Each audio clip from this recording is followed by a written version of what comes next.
Hi, welcome to my channel. ನನ್ನ ಚಾನಲ್ಗೆ ನೀವು ಯಾರು ಸಬ್ಸ್ಕ್ರೈಬ್ ಆಗಿಲ್ಲ ಅಂದರೆ ಪ್ಲೀಸ್ ಸಬ್ಸ್ಕ್ರೈಬ್ ಆಗಿ, ಹಾಗೆ ಪಕ್ಕದಲ್ಲಿರೋ ಬೆಲ್ ಐಕಾನ್ನ ಪ್ರೆಸ್ ಮಾಡೋದನ್ನು ಮಾತ್ರ ಮರಿಬೇಡಿ. ಇವತ್ತು ನಾನು ಕಡಲೆಯಿಂದ ಸಾರು ಮಾಡೋದು ಹೇಗೆ ಅಂತ ತೋರಿಸ್ತಾ ಇದ್ದೀನಿ. ಇದಕ್ಕೆ ಯಾವುದೇ ಮಸಾಲ ಆಗಲಿ ಕಾಯಿ ಹಾಕಿ ಯಾವುದನ್ನು ಮಾಡ್ತಾ ಇಲ್ಲ.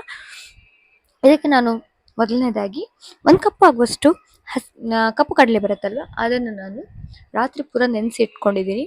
ನೆನೆಸಿಟ್ಕೊಂಡಾದ ನಂತರ ಕುಕ್ಕರಿಗೆ ನೀರನ್ನು ಹಾಕಿ ಒಂದು 4ರಿಂದ 5 ವಿಸಿಲ್ನ ಹೊಡ್ಕೊಳ್ತೀನಿ. ಇದಕ್ಕೆ 5 ವಿಸಿಲ್ ಹೊಡಿಸ್ಕೊಂಡು ಆದ ನಂತರ ನೋಡಿ ವಿಸಿಲ್ ನಾನು ತೆಕ್ಕೊಳ್ತಾ ಇದ್ದೀನಿ. ನೋಡಿ ಎಷ್ಟು ಚೆನ್ನಾಗಿ ಬೆಂದಿದೆ ಕೂಡ.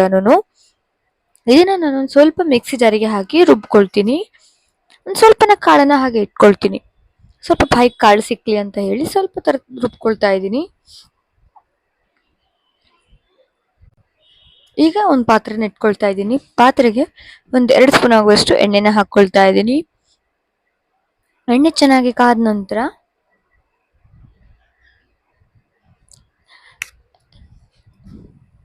ಎಣ್ಣೆ ಚೆನ್ನಾಗಿ ಕಾಯುತ್ತಲ್ವ, ಆಗ 1 ಸ್ಪೂನ್ ಆಗುವಷ್ಟು ಸಾಸಿವೆನ ಹಾಕ್ಕೊಳ್ತೀನಿ.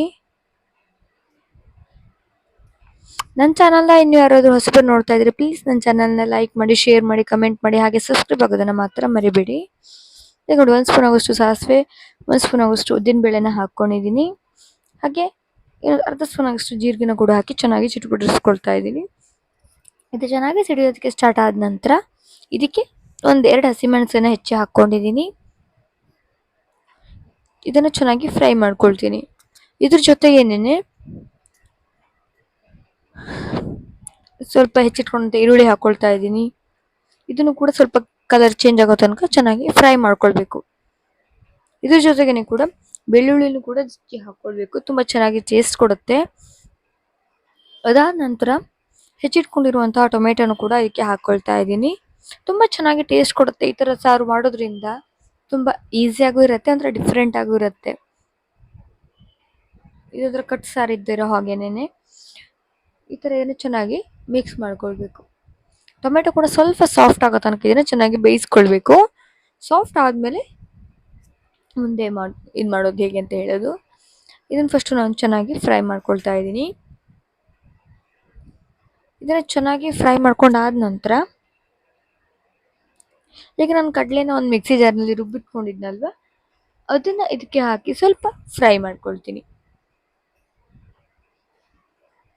ಅದನ್ನು ಚೆನ್ನಾಗಿ ಮಿಕ್ಸ್ ಮಾಡ್ಕೊಂಡಾದ ನಂತರ ಆ ನೀರಿತ್ತಲ್ವ ಕಡಲೆದು, ಅದನ್ನು ಕೂಡ ಎಲ್ಲನೂ ಹಾಕ್ಕೊಂಡು ಚೆನ್ನಾಗಿ ಮಿಕ್ಸ್ ಮಾಡ್ಕೊಳ್ತೀನಿ. ನಿಮಗೆ ನೀರು ಎಷ್ಟು ಬೇಕೋ ಅಷ್ಟು ಕ್ವಾಂಟಿಟಿಲಿ ಇದನ್ನು ಅಡ್ಜಸ್ಟ್ ಮಾಡಿಕೊಂಡು ನೀವು ಹದನ ಮಾಡ್ಕೊಳ್ಬೋದು. ನಿಮಗೆ ಎಷ್ಟು ಬೇಕು, ನಿಮ್ಗೆ ಎಷ್ಟು ತೆಳ್ಳಗೆ ಬೇಕು, ಎಷ್ಟು ದಪ್ಪಗೆ ಬೇಕು. ಇದು ಇದ್ದಷ್ಟು ತೆಳ್ಳಗಿದ್ರೆ ತುಂಬ ಚೆನ್ನಾಗಾಗುತ್ತೆ ಈ ಸಾರು. ದಪ್ಪ ಇದ್ರೆ ಅಷ್ಟು ಚೆನ್ನಾಗಾಗಲ್ಲ, ತೆಳ್ಳಗಿದ್ರೆ ತುಂಬ ಚೆನ್ನಾಗಾಗುತ್ತೆ. ಈ ಥರ ಇದನ್ನು ನೋಡಿ ಮಿಕ್ಸ್ ಮಾಡ್ಕೊಳ್ತಾ ಇದ್ದೀನಿ. ಅದಕ್ಕೆ ರುಚಿಗೆ ತಕ್ಕಷ್ಟು ಉಪ್ಪು, ಹುಳಿಗೆ ನಿಂಬೆ ರಸ ಅಥವಾ ಏನಾದರೂ ಹಾಕ್ಕೊಳ್ಬೋದು.